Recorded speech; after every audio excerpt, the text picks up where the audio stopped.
महादर के सुनी के नमवा मचल बटे हाहाकार। जुग जुग जिया सचिन भैया हो बात सारा का। महादर के सुनी के नमवा मचल बटे हाहाकार। जुग जुग जिया सचिन भैया हो मचल हाहाकार। जुग जुग जिया सचिन भैया हो मचल हाहाकार।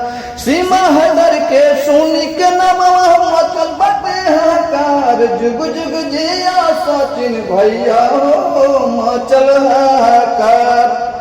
भाभी पाकिस्तानी बन के हिंदुस्तानी नेपाल में कल मैरेज। सगरो मीडिया में बहाला हो ये मोर सचिन भैया।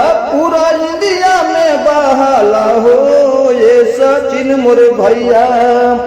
छोड़ के पाकिस्तान जाके हिंदुस्तान नेपाल में कैलू मैरेज। सगरो तोहर बाटे हाला हो ये बबुआ के मम्मी।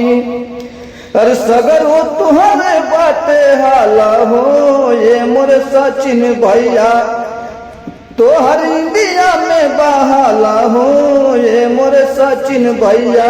हिंद बोली के नारा लगा के भारत माता के बोली हो जय। सगरो चर्चा में बहाला हो ये बबुआ के मम्मी। सगरो तोहरे बाटे हाला हो ये बबुआ के मम्मी।